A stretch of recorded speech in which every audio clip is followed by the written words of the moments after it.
Beautiful day, Patriots. How are you?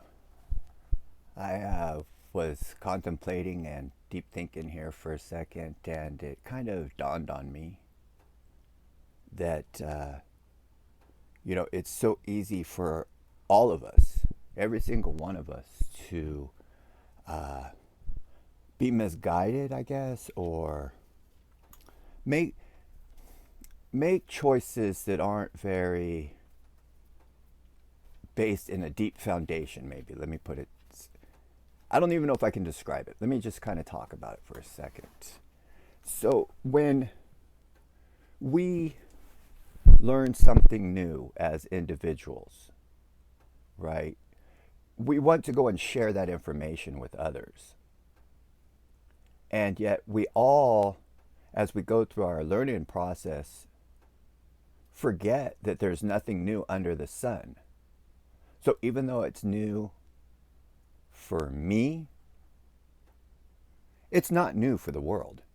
And it's definitely not new for God's children because all truth will be revealed, correct? But yet, as an individual, I still feel like I want to go out and spread this information that has helped me personally so that it could help others. And we sometimes can put a burden upon ourselves to the point where we feel like we are so important with a certain bit of knowledge that if we don't get that out there, then the world will burn or we will lose or okay. And if anybody's listening to my voice, you just have to look at the way the Q movement affected me in my personal life.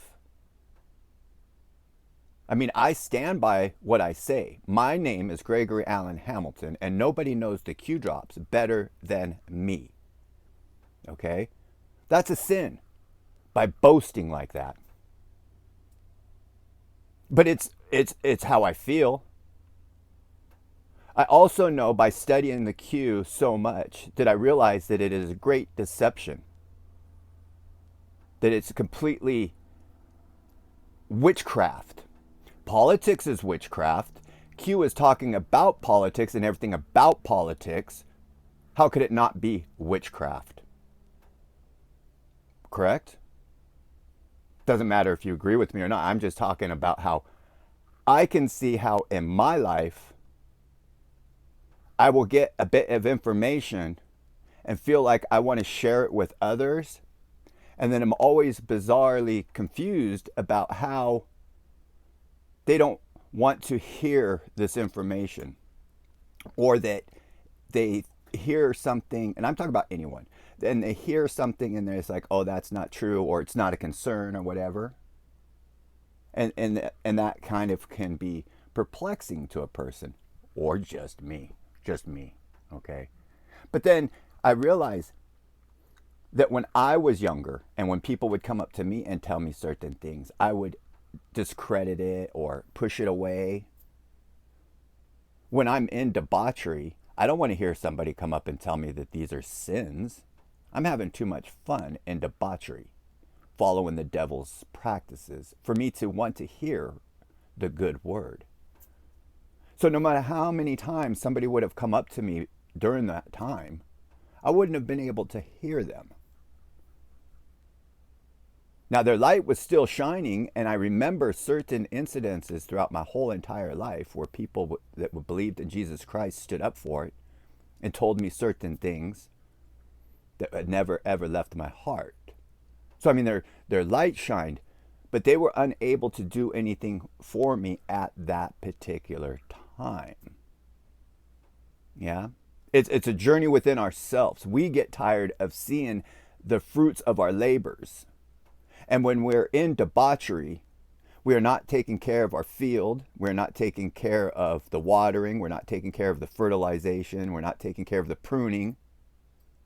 Therefore, we have no harvest. And even if there was a wild harvest through neglect, through debauchery, you overslept and didn't even take advantage of harvesting or storing for the future because you're busy living in debauchery, correct? We're using me as an example. Couldn't hear the people back in the day. And so this is where the thought process this morning which dawned on me as I was contemplating. I realized that in the book, the Holy Bible, Jesus goes around and talks and preaches and gives parables and speaks to anyone and everyone, right? His disciples, strangers, the whole city, the Pharisees, the Sadducees, the lawyers, the judges. Anyone that will listen to him, he will speak and let them hear what he says. He doesn't hide anything from anyone, correct? The only thing that he did hide that I'm aware of at this particular moment in my studies of the Holy Bible is that he told no man to tell about him so that they wouldn't come and persecute him early. Here's my message, here's my miracles, now go and tell no one of me so that he can work without being persecuted, okay? So it dawned on me as I parallel my life with lives in the Bible, and then how may I help others in the future? Because I can't, right? It's a gift given by the Holy Ghost, not me or any other preacher in the world, right? And so it dawned on me. When I read this book, I thought in my head, I'm like, wait a minute. Did Jesus Christ force his healings on anyone? And then it dawned on me, well, of course not. And then it dawned on me, I'm like, well, wait a minute. Did Jesus Christ even heal somebody that was just unaware of it? You know, just not that they asked or not that he did, felt like he should do it. He never did that.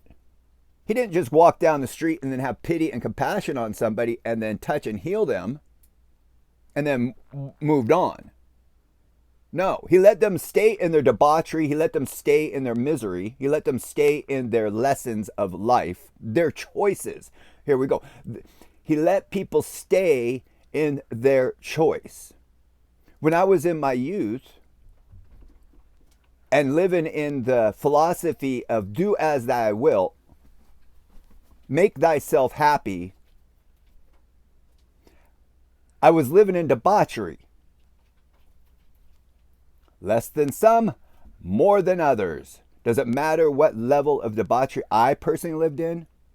I guarantee it was worse than yours. Okay, let's just put it that way. I'm a sinner. Okay? I did nothing but try to enjoy the maximum out of each day through adrenaline. Bam. And as I say, I would hear people say things. I had a girlfriend that believed in Jesus Christ, and she would try to tell me the thought process, the new age things that I was involved with was the devil's schemes, and I just couldn't believe her. It caused a wedge between us because I'm like, wait a minute, are you kidding? My heart's here. But as I look back, I'm like, oh, I get it. It is the great deception. So back to, what did Jesus do? He only healed the ones that chose to be healed. The individual themselves, me, Gregory Allen Hamilton, have to make a choice. Following Q in politics and hope for a future within government or something like this? The devil scheme? Or do I choose to stay out of debauchery and the evil ways of the earth and mankind and politics and follow Jesus Christ? You see, it's a choice each one of us have to make. And once we make the choice and say, Jesus, have mercy and pity on me, the sinner,